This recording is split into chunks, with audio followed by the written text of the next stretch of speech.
because I didn't go. Welcome back to Bits of an Artist's Life. This is Sandy Hester. Last video, we talked about darks, how to get beautiful, rich, lively darks. And when I say lively, I mean a lot of times darks, especially if you use like black straight out of the tube, can just feel like a wall. It doesn't breathe, it doesn't have life to it. So we covered that. We covered how to do color mixes of beautiful darks and how to make them breathe. This week, we're going to look at whites or lights. Over the years, I've found that that is the hardest value. When I say value, I mean on the scale of like light to dark. Last week, we looked at darks. This week, we're going to look at lights. A lot of times, people will use white straight out of the tube, and what that looks like is toothpaste straight out of the tube. I have found over the years that whites are the absolute hardest, and I didn't know why. I thought it had to do with color mixing. I would look at artist friends' work and think, oh, I need to text them and say, what color mixture did you use for that white teapot or whatever? So I thought it had to do with color mixing. Whites does not have, or lights don't have as much to do with color mixing as value. In the last couple years, I've been focusing so much on composition and value in my work, and I found out that that is the key with whites. The reason I was struggling with whites or really light colors, light values, was because I was doing what a lot of beginner and intermediate artists do. They are struggling with value range. So they're staying usually in the middle value. And when you do that, you have to go toothpaste value with your whites or your very light colors, which look chalky and dead. So the reason this is trickier, it's not about color mixes, though we're going to get to color mixes next. If you are struggling, even after I show you these color mixes, I want you to realize it's probably value that you are struggling with. Let's take a look at this color chart and let me talk to you a little about this theory of whites and the whole value issue. This is going to represent our toothpaste and the toothpaste zone. This color chart, actually, I was thinking, wow, the white on here actually has some color to it. I don't know if you can see that kind of looks cream compared to this white piece of paper, which is just like copier paper. So this is what we're going to call toothpaste zone because it looks like toothpaste out of the tube. A lot of times people will live in this value range right here with their paintings. Like everything will basically be this kind of lighter middle value. Maybe you get up into this kind of value, but rarely this. So when this is like your dark, or if just everything is this and then you put toothpaste onto it, you can see how you wouldn't get much of a range with your value range, and you have to go really white for something like a white tablecloth or a white vase. Then you're in the toothpaste zone. What we want to be able to do is move everything up on the value scale. So if you can get nice, rich darks, like we talked about in the last video, that have life and breathe and don't look like a wall, then you can live kind of here, maybe even here with your mid values. And then you're able to knock up those whites or lights up to here. And this is where you can get more color in your whites instead of having to go like straight out of the tube into the toothpaste zone and thick, instead of being able to make them breathe and have a little bit of transparency to them, or even just color. This is where you can get some color. So let's take some examples of this. I'm going to show you some paintings, and we'll take our tube of toothpaste, and I'll show you how far off from white my whites are and how they don't look like toothpaste. But first, let me share some exciting news with you. I have got a new online class to share with y'all that has been 6 months in the making, actually more than that at this point. It's called the Abstracted Still Life. I've got a short little video to share with you. Strap on for some serious inspiration. Let me show the short little video. I will have a link in the description below to a page that will tell you even more about the class. You can sign up for it there. And we've already been hearing from a small group that we launched the class to, and people are loving it. So thank you for those that have bought it, and I hope you enjoy it. Let's watch the video. This class is about learning a new way to start a painting that encourages you to play, explore, and paint in a gestural, abstract way. This new technique will get you out of any creative rut, build your skills in value and composition, and give you total freedom to create in a playful, fun, stress-free way. This class will unlock color in a way that will change and grow the way you use color. In this class, you'll create work that feels fun and freeing and will result in beautiful, vibrant, elevated paintings. By focusing on fewer elements, you'll build essential skills in value, composition, and design, all while making work in a more intuitive and spontaneous approach. This method of painting can be used on any subject, not just still life, providing you with endless inspiration and possibilities. This class is for the beginner who needs help simplifying things, but will also invigorate the more advanced artist and unlock a whole new world of possibilities with this technique of painting. Do we need to give him a nostril? We probably didn't need to do that, but that's okay. I'm thinking let's plop like a warrior guy in there. What would a warrior guy be doing? So I hope you'll join me in this incredibly inspiring class, The Abstracted Still Life. All right, let's look at that theory of the value range in action. Let's look at this white table, this white top of the teapot. In fact, I have that teapot right here. So whitish, pretty much white. I didn't want your eye to go straight there, and since I've got a dark back here, I had to go up in value. So if you squint, you can see I'm about in this value for my white. So you can see how far away from toothpaste zone I am. And then let's also look at this white table. Value range, if I squint my eyes, I'm about here, and in some areas here. So right there, that's even more this area, but let's compare it to the toothpaste. Look, I'm gonna turn the toothpaste tube over. Look at how far off we are. And it's because, I've got too many things I'm trying to hold here. It's because our darks are nice and up in this range. And our mids are all over. Even this lemon, which you would think is quite light, when I squint, I'm almost up to here for a light. Again, this glass, I'm up here. I'm not in toothpaste zone. And even this white flower, again, I'm able to get more color in that white flower because I am up in this value range with this painting.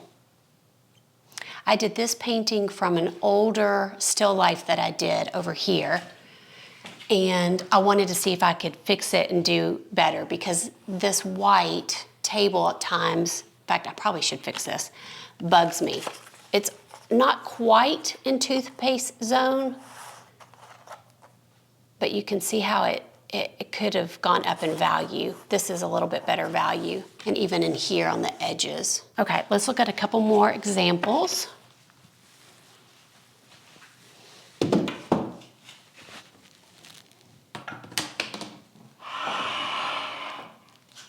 So here we have, oops, let me fix my microphone.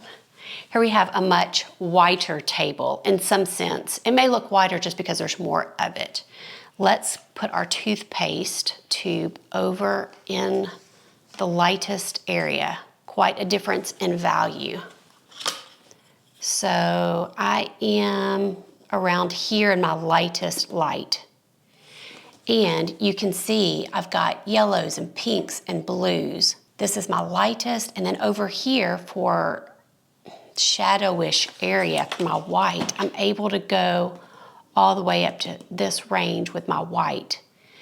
And it's because I've got good middle value, darks, even this is a white or cream dish, and it's quite up there in the value range, around here for a white. So it just gives me more range on that piano that we talk about a lot. I'm not just playing right here. I'm able to go the whole piano. Okay, let's look at one more.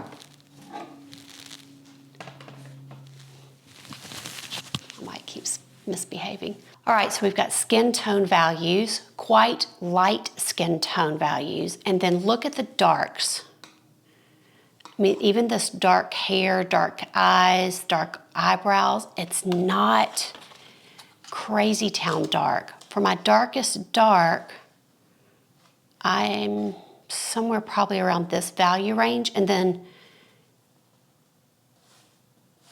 here for my darkest dark. And then let's look at the toothpaste. Wow, look at how much color I can get in this Caucasian flesh tone because I didn't go toothpaste zone white. I've got greens, I've got pinks, yellows. I can really play in a much broader scale on that piano because I'm not stuck to this low key for my whites. I can really play. In fact, let's see where we are. Probably, I'm squinting and it's about this value. Some of it's here. Yeah, see that area is right there. So for lights, value is the key to it all. Okay, let's go over to the table, put you overhead, and let's do some color swatching, and I'm gonna show you some tips for getting color into your whites that I think you'll be surprised about. Toothpaste. I've got so many things on this table and so many things I want to show you with this, but I thought first what I would do, because I was working on this morning. This weekend, I did a painting with my watercolor gouache. I want to show you how this works in other mediums, whether it's oil, watercolor, acrylic, whatever. And then I started another one this morning, but I wanted to show you this white table and other things that are very light value, like this corn husk and things like that. This white table, I used just a very thin mixture of just some gouache paint that was on my palette that was kind of a green, so it had a tint. I wanted it to feel like it was behind other things, so I went with a cooler color. And then everything else I had to bump up in value and make it a little darker. So even if it was close to the same value, if I wanted it to come off the page. So here is an example of what I'm working on right now. I've got a very light background right now because I don't know what I want to do with it. And I've kept this table just the color of the paper, which is pure white. In the sketchbook, it's pure white. But what I did do, and I don't think it's going to show up on camera, but I'm going to just do a little more for you. This is driving me crazy. Let me pin this down a little bit. What I did was just take a very light wash of either something dirty that was on my palette, or you can just use your dirty paint water. I'm going to show you this in acrylic too. This is just a great tip. It's a way to have a color on there that's very thin and light but works with the whole palette. So this is my watercolor palette right here, or you know, just bowl with dirty water. And if I wanted to make this a little darker, I could put just a thin wash of this, which I don't really want to, but I'm going to show you that. I'm hoping that that will show up on camera. I have a feeling it may not, but I wanted to show you this. I've got other objects in this sketch that are white. So this bowl is basically a creamy white. This vase is kind of again, a beige or creamy white. And then the background of this vase that I'm going to put flowers on, like this, is a white. But because it's further back, and when I really looked at the vase, it did have a little more of a green tint. So I probably just used something like this and really watered it down, because in watercolor, that's how I can get something lighter. But I went ahead and put a tint on those darker than you would think of as white or cream, because that way that gives me a little bit of freedom with my value for the table or background. If I wanted this table to stay white but to have some color, if I choose to do that, which I think I'm going to put probably a pattern, then I bumped this up to a darker value or tone than what my brain wants to tell me it is. So I wanted to show you that. I'm going to bring in this piece of paper. Sometimes I'll take just thin paper that I have like this, and at the end of the day with my leftover paint with my acrylic paint, I'll just be smooshing it around, or if I know I have a puddle that's way too much, like I'm not going to use it all, I'll put it on paper and I just build it up, and then I have this for collage. Let me first bring in some dirty water. We may even use the watercolor, dirty water. Let me move some of this stuff around. So the other day I was doing a painting on canvas, and for the white tablecloth I used, ooh, that brush is dirty. I used this pink. It's kind of a dirtied up pink as my white. So let's say, actually I think what I want to do first is let me show you one of my favorite color mixes for white. Like if I really had a pure white, it is just taking either a raw sienna or yellow oxide. So in this little pan I have yellow oxide and then raw sienna, but just literally a kiss of that with white makes just a really nice white. You don't want to go too much white because then it will start looking like toothpaste. But let's just say we've got a white vase right here. Oftentimes what I'll also do is then dip like literally just a couple hairs in my French Ultra to make this a little bit less straight out of the tube or as bright. I like it to be a little bit more neutral, probably even more neutral than that. So that is one way to make a white, to literally make a white color. But let's say this right here is my vase. Let's say this is my vase right here.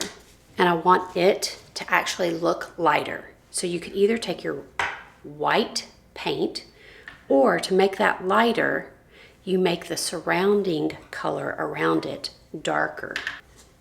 So I can notch this up a little bit, and immediately it's going to look lighter. I think sometimes we don't think about that, darkening the things around it. You don't have to go crazy dark.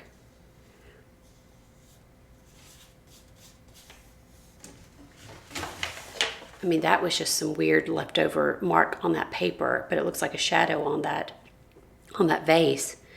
So you can see how already that looks better than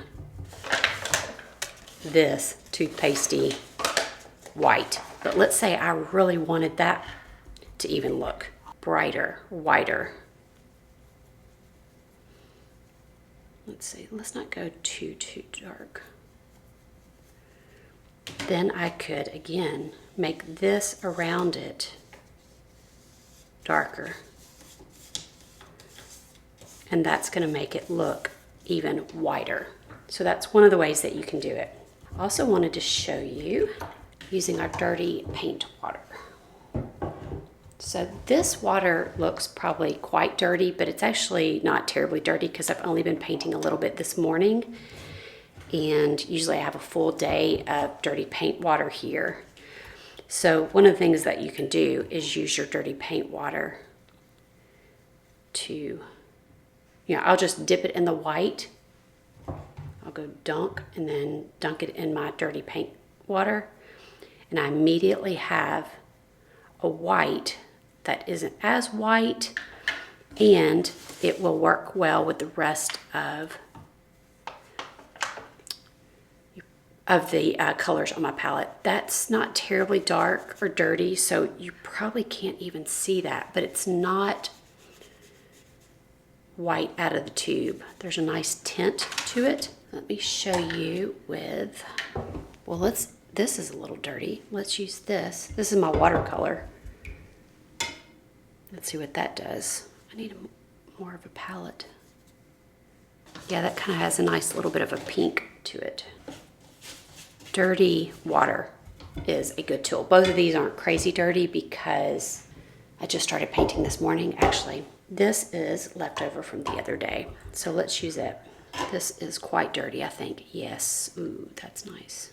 Let's put this pretty close to this white.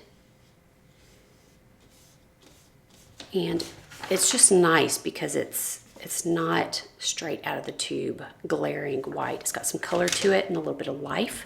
The other thing I want to show you that you could do, y'all have seen how I go dip, dip, dip into my pots of paint. So I do contaminate them a little bit, which is absolutely fine with me because I'm working in a limited palette. And so, and I'm usually neutralizing a color. So it's totally fine that I may get a little bit of green or red when I dip into either of these. That actually helps me out because it neutralizes it a little bit. That may make some of you feel scared, but if you'll trust me, it actually works really well. And then you may wonder about the whites. Well, I've been using this one for days. And there is a little bit of contamination, but because I'm always adding color to my white, it doesn't matter either. In fact, when I get down to something like this, I'll usually have like a cleaner pot of white and then my end of the pot where it's getting quite dirty. And this right here is gold to me because when it gets like this, I will mix it all up. Add a little water. And get a different color usually each time. And it gives me just a nice neutral of something to dip into when I need a white. I can already tell this is gonna be gorgeous. I really don't even want to put it on this page because I would like to use it.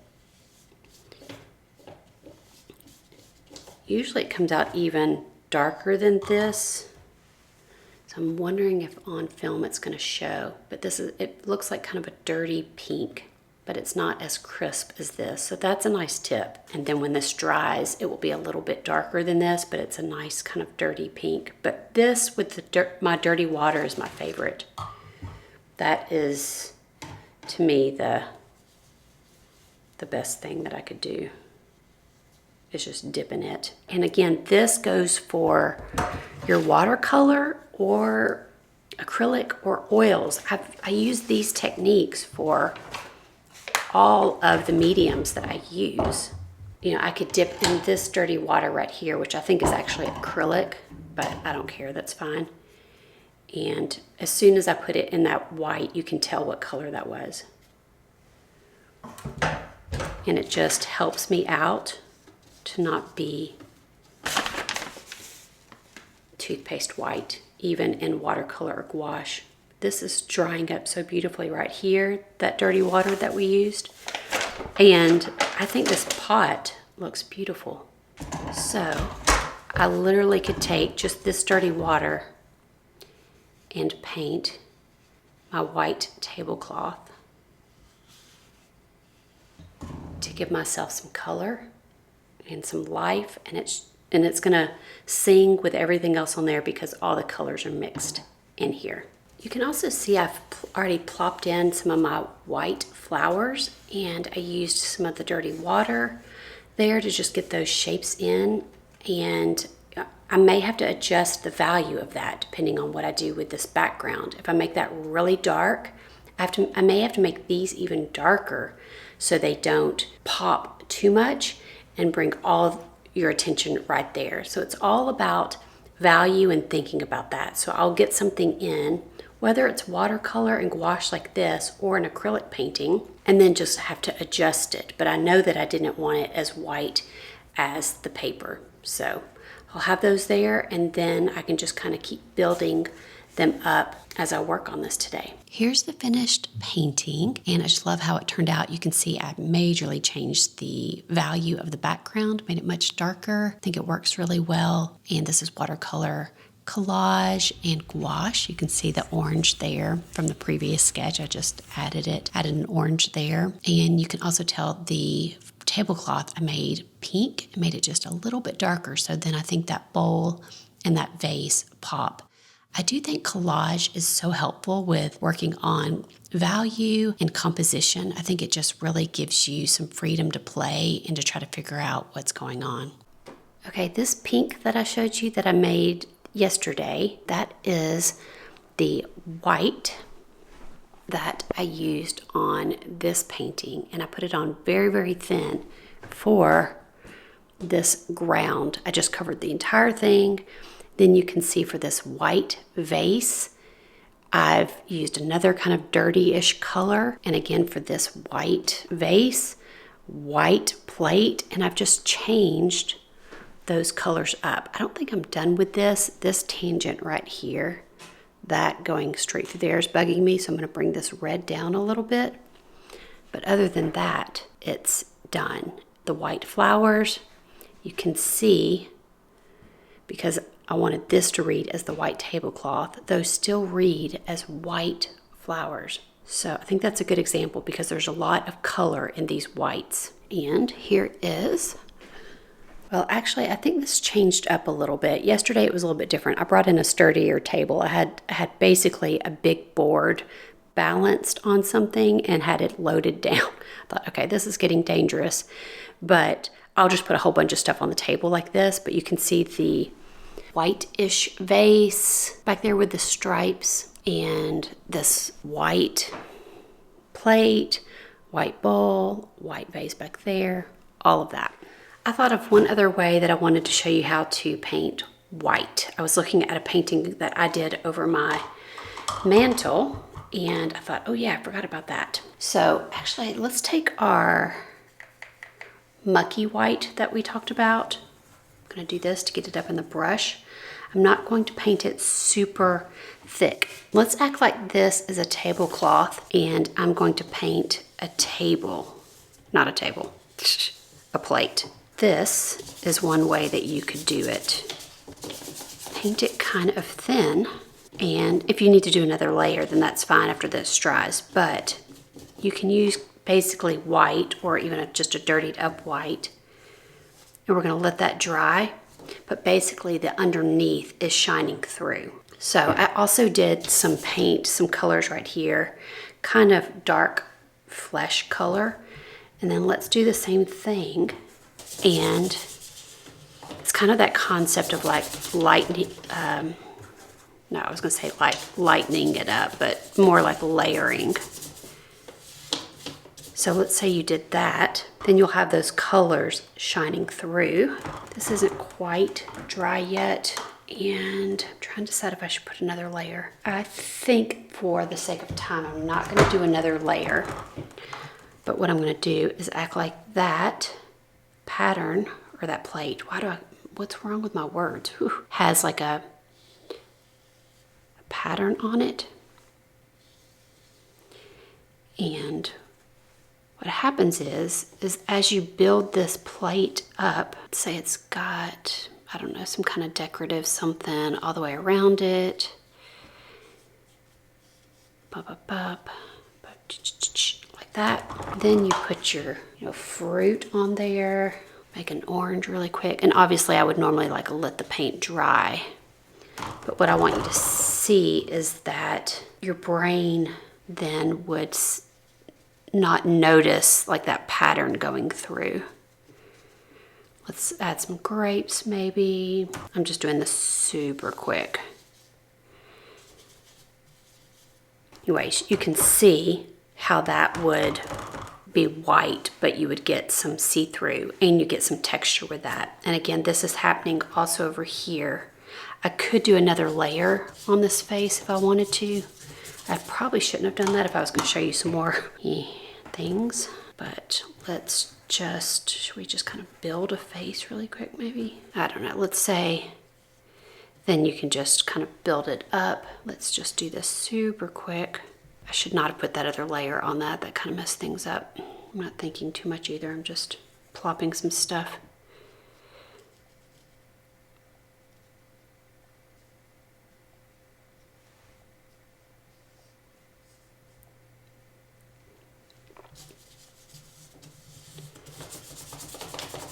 So it would just be another way to get some color and texture.